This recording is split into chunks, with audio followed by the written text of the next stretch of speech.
Assalamualaikum warahmatullahi wabarakatuh. Nama saya Nunu.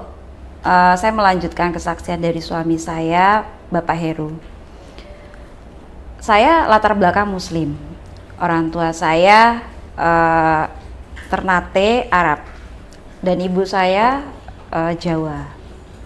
Saya dibesarkan dalam lingkungan Muslim yang amat sangat kental, dan saya juga tinggal di satu wilayah yang mencetak para habaib atau ulama-ulama yang terkenal di Jabotabek.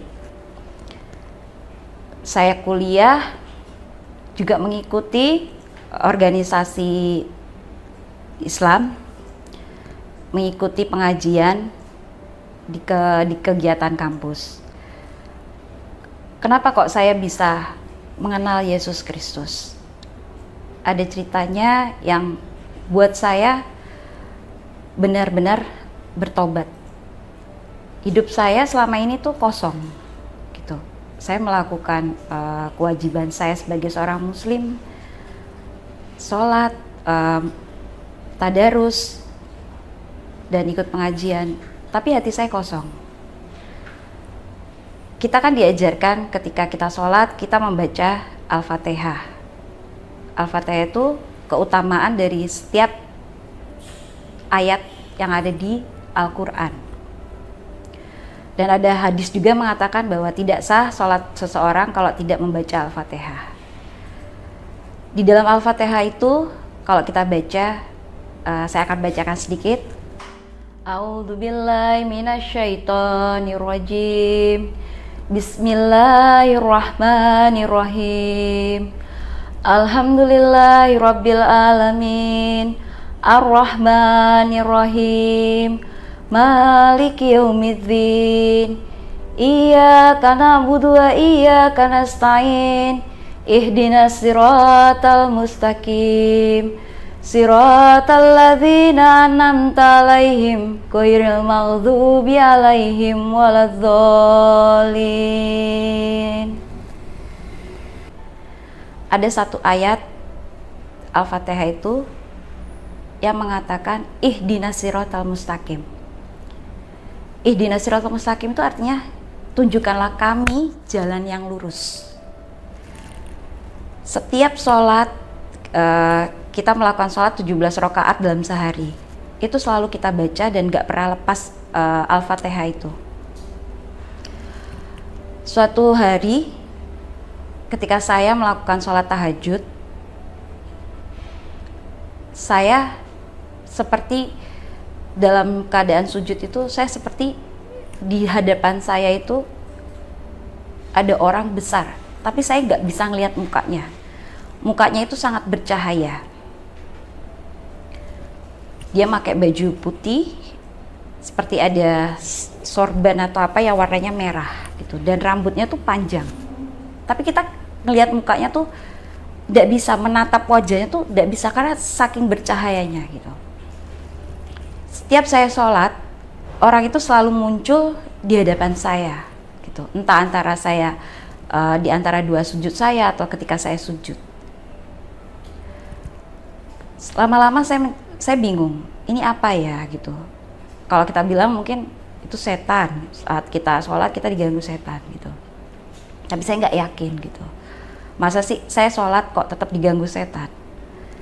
Setiap saya sholat selalu muncul sosok ini. Dan suatu ketika saya benar-benar lelah dengan semua kehidupan saya lelah dengan dosa-dosa saya. Sosok ini semakin muncul setiap saat. Dia tersenyum kepada saya. Dan suatu ketika saya itu membaca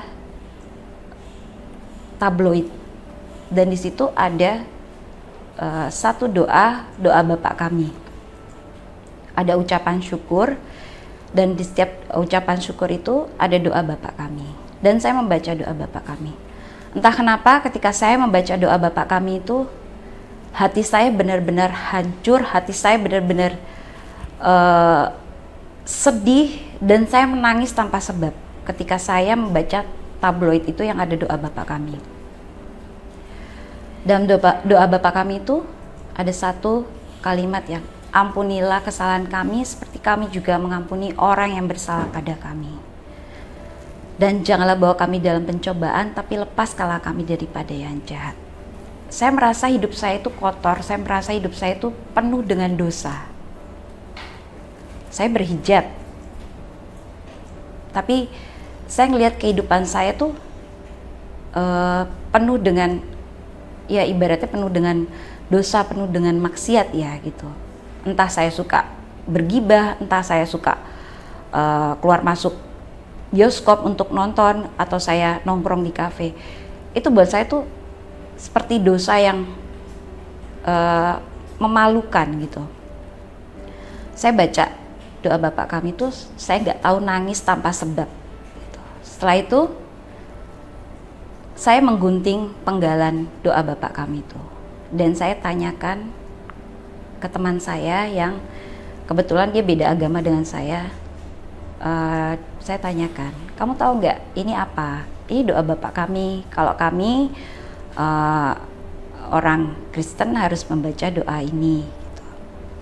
Saya bilang sama teman saya, boleh nggak saya tuliskan lagi doa Bapa Kami yang lebih spesifik? Dan akhirnya teman saya menuliskan doa Bapa Kami itu. Suatu ketika saya jalan-jalan ke satu toko buku, entah kenapa kaki saya melangkah ke bagian rak yang menjual buku-buku agama Kristen.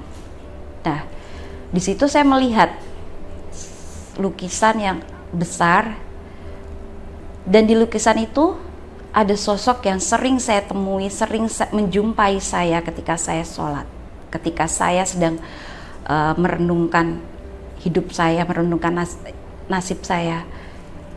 Sosok itu selalu muncul, dan saya temukan di lukisan itu. Saya melihat lukisan itu dan saya terkesima gitu. Saya mencari tahu, oh, apa benar ini yang muncul di hadapan saya sosoknya sama seperti yang saya lihat? Saya tanya-tanya, ini lukisan apa? Oh, ini, ada yang jawab, ini lukisan Yesus Kristus. Oh gitu. Saya perhatikan sungguh-sungguh gitu. Hati saya tuh kayak gimana ya? Hati saya di situ kayak saya menemukan kedamaian, kayak saya menemukan suatu hal yang benar-benar yang tadinya saya kosong tuh kayak terisi gitu. Saya tatap lukisan itu. Lama saya lihat gitu. Saya cuma bilang gini, apa kamu yang benar-benar muncul di hadapan saya? Apa kamu yang sering menjumpai saya gitu. Akhirnya saya pulang dari toko buku itu. Tidak lama saya mikir, saya ini orang Muslim, kok saya bisa berjumpa dengan sosok yang saya anggap itu tidak benar gitu. Sosok yang kalau kita kecil didoktrin bahwa kalau kamu nanti banyakkan dosa, kamu nanti dibakar di api neraka, dan orang yang membakar kamu yang jadi kayu untuk di neraka itu adalah orang Kristen gitu. Kok kenapa kamu muncul? Saya bertanya-tanya dalam hati saya seperti itu. Ah, gak mungkin dia. Angan-angan saya seperti itu. Kan buat saya kan lakum dinukum waliyadin. Agamamu, agamaku ya agamaku. Saya berpendapat bahwa agama saya yang dulu itu adalah agama yang luar biasa hebat gitu. Setelah itu saya mikir lama gitu. Tapi hati ini berkata, ayo coba kamu cari, coba kamu temui siapa dia gitu. Kamu coba cari tahu. Akhirnya saya cari tahu. Tapi ketika saya cari tahu tentang Yesus, orang tua saya tidak terima gitu. Orang tua saya menolak saya.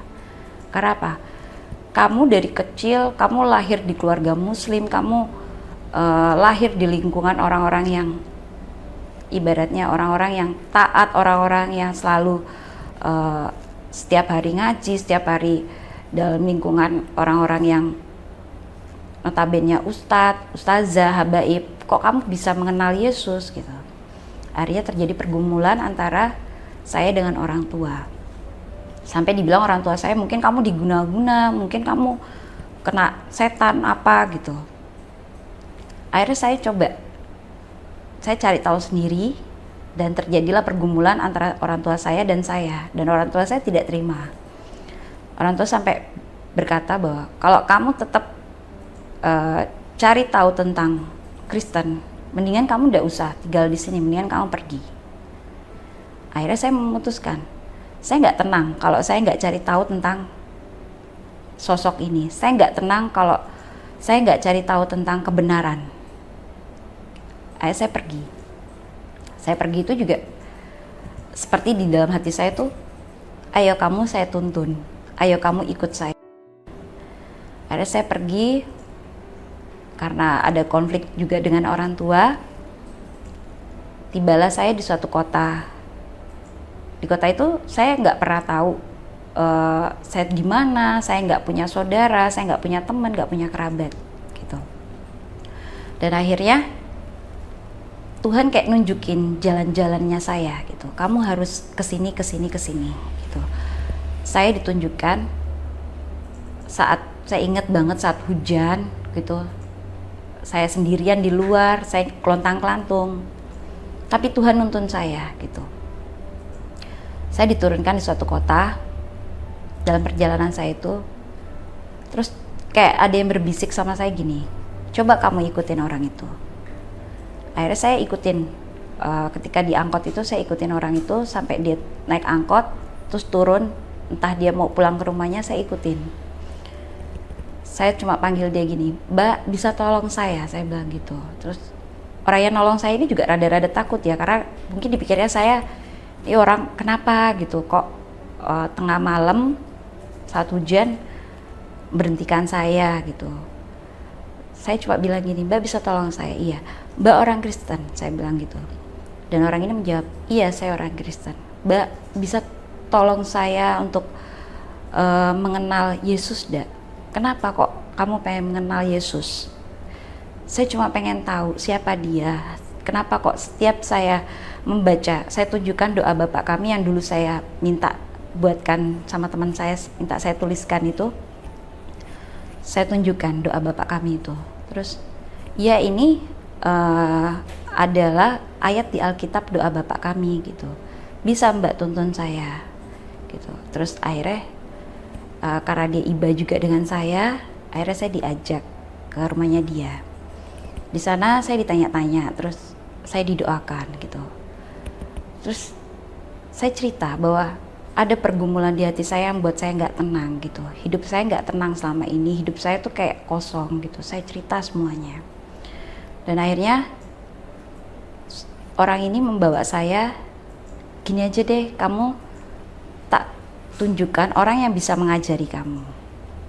Akhirnya saya diajari, ditunjukkan ke orang yang bisa mengajari saya tentang kebenaran Yesus Kristus. Singkat cerita, saya tinggal di satu kota ini. Saya belajar sendiri tentang Alkitab. Saya dulu sering banget baca Mazmur. Karena saya nggak tahu ya cara berdoa orang Kristen seperti apa. Kalau mungkin dulu di agama saya berdoa ya kita ada doa hafalan ya gitu. Dan ketika saya mengenal Yesus ini, saya belajar berdoa sendiri dari kitab Mazmur ini. Dari kitab Mazmur ini banyak doa-doa yang ibaratnya seperti seorang anak berbicara dengan bapaknya gitu. Terus saya tertarik. Terus saya cuma bilang gini dalam hati saya gini, saya mau dong berdoa seperti orang Kristen yang berdoa seperti anak berbicara dengan bapaknya gitu. Saya cuma ngomong dalam hati saya seperti itu. Dan entah kenapa kayak ada suara gini, ayo kamu bisa berdoa gitu. Kamu bisa berbicara dengan bapakmu. Saya mencoba berbicara gitu. Saya mencoba berdoa. Saya gak tahu pertama mulai dari mana, tapi saya cuma bilang, saya bersyukur kalau Allah menunjukkan saya jalan yang benar gitu. Akhirnya saya berdoa, ya seperti saya berdoa dengan saya berbicara dengan Bapak, dengan seorang kekasih gitulah gitu. Di situ tuh hati saya damai sekali gitu.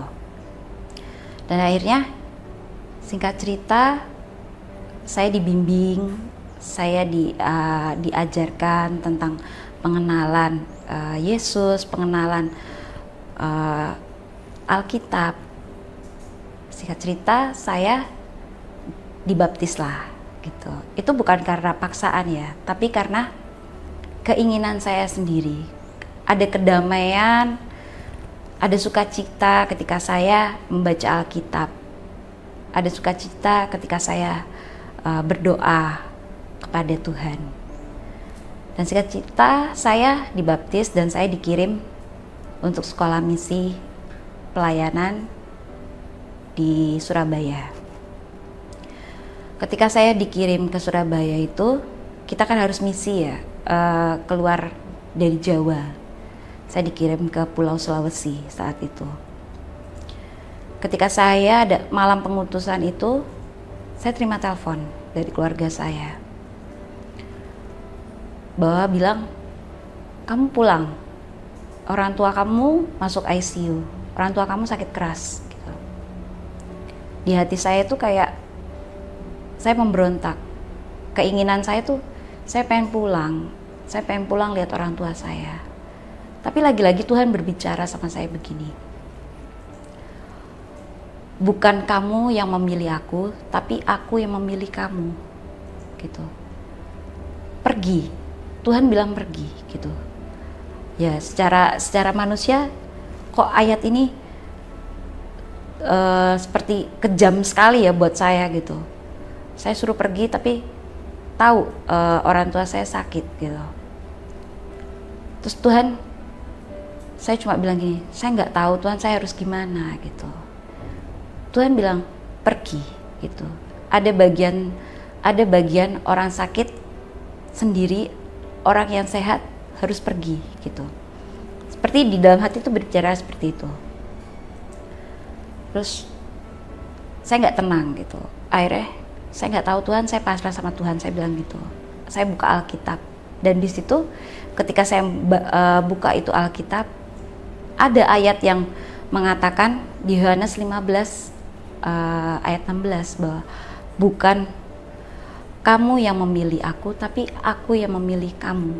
Dan itu apa yang sebelumnya Tuhan bilang ke saya itu ada di Alkitab. Akhirnya saya berdoa sama Tuhan. Di situ juga rasanya tuh kayak pergumulan yang berat ya gitu.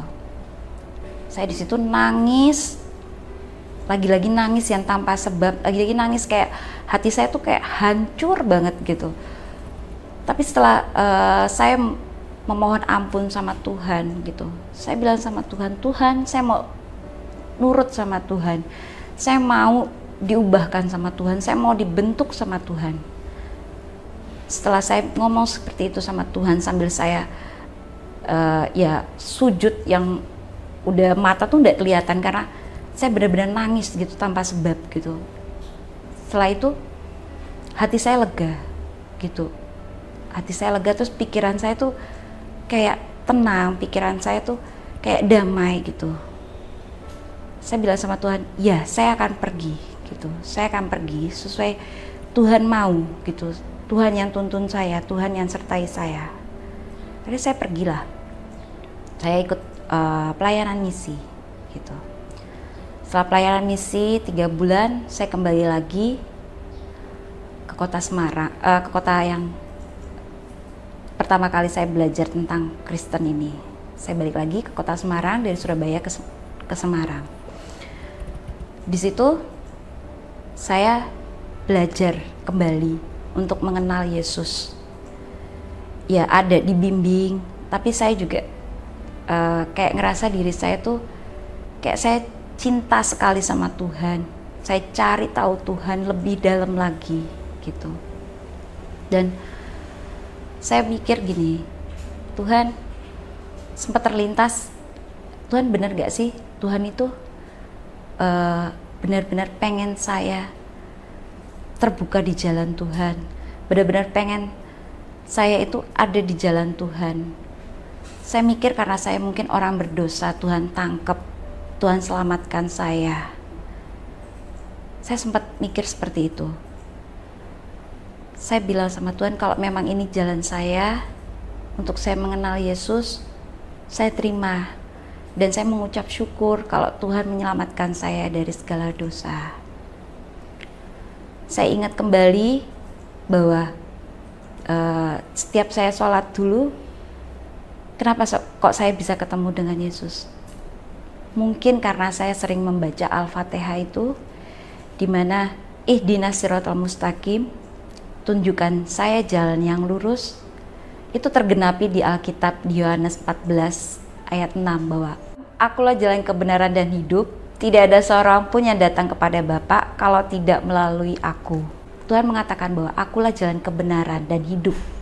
Tidak ada seorang pun yang datang kepadaku tanpa melalui Bapakku. Dan saya mengucap syukur bahwa Tuhan menangkap saya. Tuhan menyelamatkan saya dari dosa. Bukan suatu hal yang mustahil bahwa kalau saya diselamatkan Tuhan, kalau saya diselamatkan Yesus dari segala kesalahan saya di masa lampau, Tuhan juga bisa menangkap orang-orang yang di luar sana yang hidupnya kosong, hidupnya penuh dosa. Walaupun mungkin Anda melakukan rutinitas ibadah kalian, tapi ada kekosongan jiwa, ada kekosongan hati. Saya percaya, insya Allah Tuhan Yesus akan tangkap, Tuhan Yesus akan selamatkan. Karena Dia adalah jalan kebenaran dan hidup. Demikian kesaksian saya, kiranya menjadi bermanfaat bagi saudara-saudara dan menjadi kekuatan bagi saudara-saudara yang untuk mengenal Isa Al-Masih lebih dalam lagi. Ini suami saya, Mas Heru, yang bersaksi beberapa waktu lalu. Sekarang kami berdua melayani anak-anak yang terlahir tanpa orang tua, dan kami menjadi orang tua bagi mereka. Saya merasa bersyukur, hidup saya jauh lebih bermanfaat. Amin. Dan berguna bagi sesama kami. Amin. Inilah karya Tuhan di dalam kehidupan kami. Sebelum saya mengenal Isa Al-Masih dan sesudah saya mengenal Isa Al-Masih, kami mengundang saudara-saudari, Bapak Ibu Muslim yang merasa hampa dan sering bertanya, apakah memiliki jaminan keselamatan? Nah, saat ini juga kami mau berdoa untuk saudara-saudari untuk menerima Isa Al-Masih sebagai juru selamat. Amin. Sebentar, suami saya akan mengajak kita dalam doa. Mari Bapak Ibu saudara-saudari yang dikasihi Tuhan, mari kita satukan hati untuk kami berdoa. Mari kita berdoa. Terima kasih Bapa, kami bersyukur buat hari ini. Biar kiranya Engkau terus berkarya dalam kehidupan kami. Dan kami terus berdoa untuk saudara-saudara kami yang belum mengenal Engkau sebagai Tuhan dan Juru Selamat atau Isa Al-Masih. Kami percaya Engkau buka hati mereka, Engkau singkapkan pikiran mereka, biar kiranya mereka mengerti akan siapa Yesus atau Isa Al-Masih Juru Selamat itu, dan mereka biar menerima Engkau sebagai Tuhan dan Juru Selamat. Kami percaya tidak ada yang mustahil bagi Tuhan, tidak ada yang tidak mungkin. Kami terus berdoa untuk saudara-saudara yang belum percaya atau belum mengenal Isa Al-Masih sebagai Tuhan dan Juru Selamat. Tolong Tuhan beri mereka pengertian, wahyu turun atas mereka, dan Engkau singkapkan semuanya. Biar hati mereka menemukan damai sejahtera, sukacita di dalam Yesus Kristus atau Isa Al-Masih. Terima kasih, kami serahkan semuanya ke dalam tangan kasih-Mu. Biar kiranya Tuhan terus berkarya melalui siapapun juga. Hanya di dalam nama Yesus ini doa kami, di dalam nama Yesus. Haleluya. Amin. Tuhan Yesus memberkati.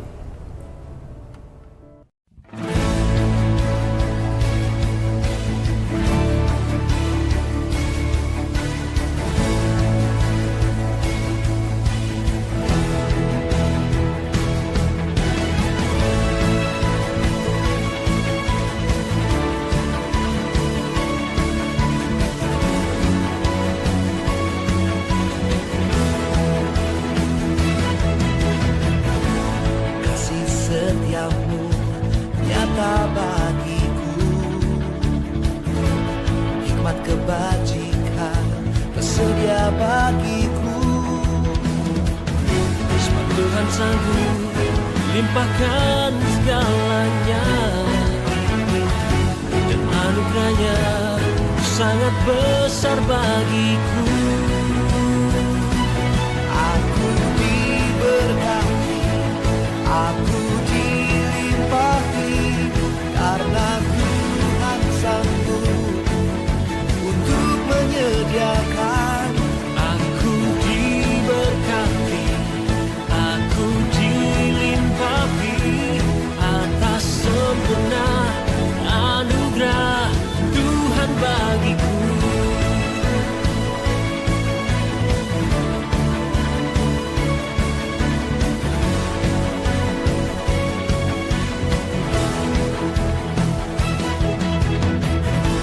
Kasih setiamu nyata bagiku, hikmat kebajikan tersedia bagiku. Sebab Tuhan sanggup melimpahkan segalanya, dan anugerahnya sangat besar bagiku. Aku diberkati, aku dilimpahi, karena Tuhan sanggup untuk menyediakan. Aku diberkati, aku dilimpahi atas sempurna anugerah Tuhan bagiku.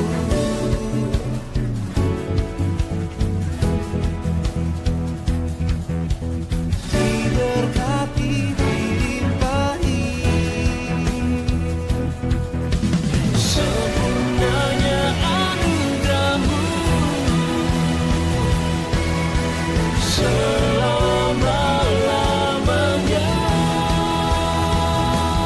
aku diberkati, aku dilimpahi, karena Tuhan sanggup untuk menyediakan. Aku diberkati, aku dilimpahi atas sempurna